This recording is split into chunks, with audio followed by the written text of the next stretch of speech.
the statue at the center of Charlottesville's storm.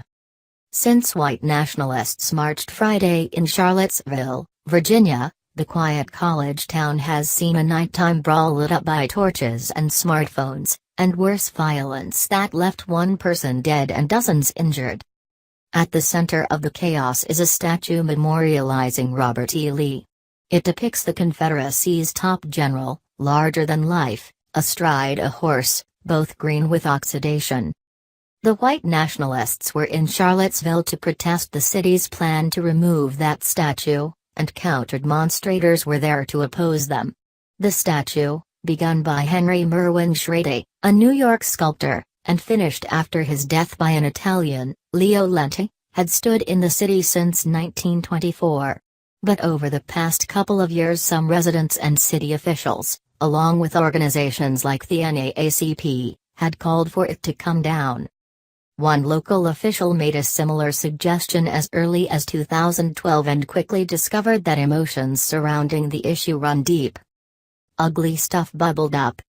It was during the Virginia Festival of the Book, a series of readings and events held every year in Albemarle County, which includes Charlottesville.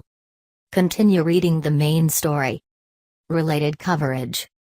Car hits crowd after white nationalist rally in Charlottesville ends in violence August 12, 2017. White nationalists march on University of Virginia August 11, 2017. At a talk given by the author and historian Edward Ayers, a Charlottesville city councilor, Kristen Zakos, asked about the city's Confederate monuments. She wondered whether the city should discuss removing them. People around her gasped. "You would have thought I had asked if it was okay to torture puppies," she recalled during a 2013 conversation on Backstory, a podcast supported by the Virginia Foundation for the Humanities. The response to her comment was heated and swift. Ms. Zakos said she received threats via phone and email. "I felt like I had put a stick in the ground, and kind of ugly stuff bubbled up from it," she said. It was a local turning point, helped along by national events. Ms. Zakos's comment came about a month after the shooting death of Trayvon Martin, 17, in Florida. The trial and eventual acquittal of the man who shot him, George Zimmerman, helped fan the flames of the Black Lives Matter protests, which erupted into full force in 2014 following the police shooting of 18-year-old Michael Brown in Ferguson, Mo. By 2015, debates about Confederate flags and monuments were heating up in southern states including South Carolina, Texas, and Louisiana. Those who favored removal saw the symbols as monuments to white supremacy, but their opponents accused them of trying to erase history. In Charlottesville that year, someone spray-painted Black Lives Matter on the foundation of the Lee statue. City workers cleaned it quickly, leaving only a faint outline. Build up to a vote.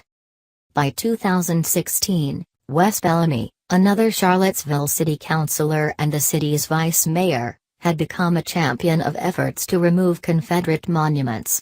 At a news conference in front of the Lee statue in March of that year, he said the city council would appoint a commission to discuss the issue. "When I see the multitude of people here who are so passionate about correcting something that they feel should have been done a long time ago, I am encouraged," he said to the crowd of residents in front of him. Some clapped. Others shouted, accusing Mr. Bellamy of sowing division. That same month, Ziona Bryant, a high school student, petitioned the city council asking for the Lee statue to be removed. "My peers and I feel strongly about the removal of the statue because it makes us feel uncomfortable and it is very offensive," she wrote in the petition, which collected hundreds of signatures. The city council established its special commission in May 2016.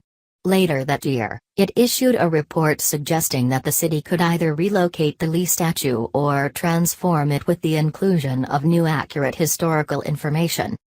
The addition of historical context might have been welcomed by some defenders of the statues.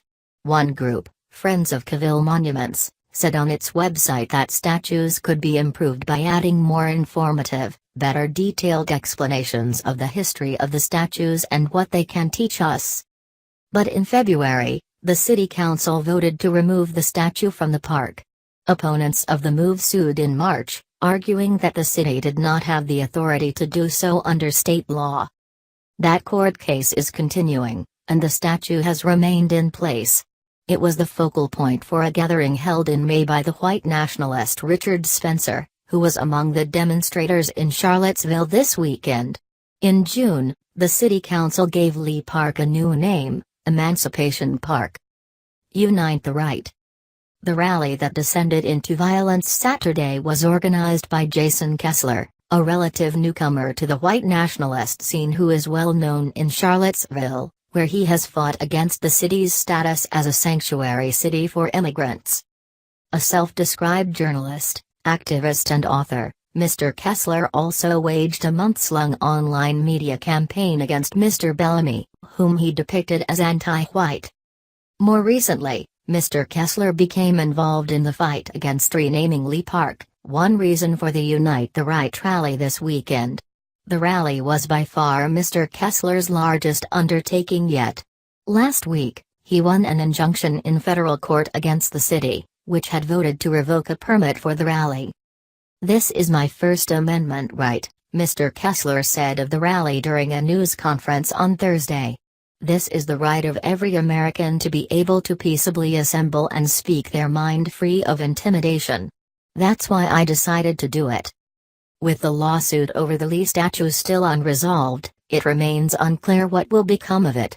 The violence this weekend was one of the bloodiest fights over the campaigns across the South to remove Confederate monuments, and the statue remains a lightning rod in Charlottesville.